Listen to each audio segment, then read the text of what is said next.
Hello, Tien.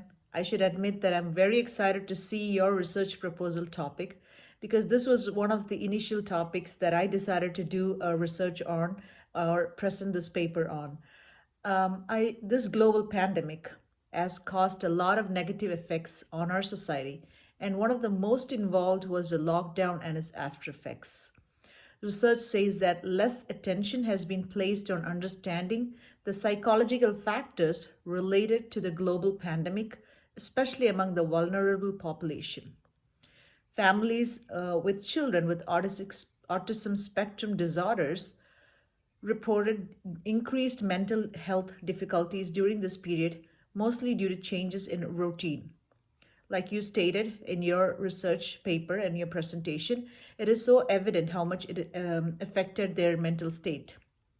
The findings also highlight the impact of severe restrictions on vulnerable population, well-being and mental health outcomes, including children, adolescents, and those with ASD. The closure of schools has led to many children losing access to mental health services received directly through schools.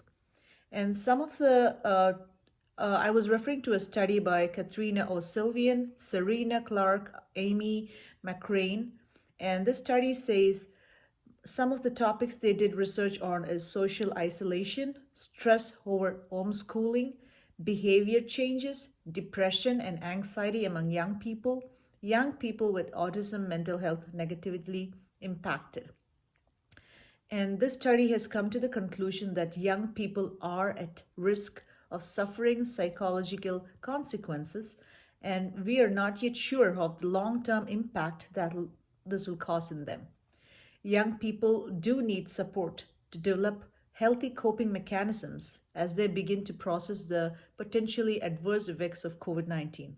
Psychotherapy, relaxation methods, stress relievers such as music, meditation are very effective in reducing the anxiety in such cases.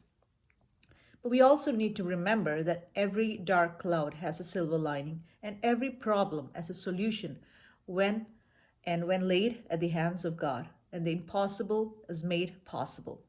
1 Peter 5 verse 7 also reminds us that cast all your anxieties on him because he cares for you. Thank you again for this wonderful presentation. Have a blessed day.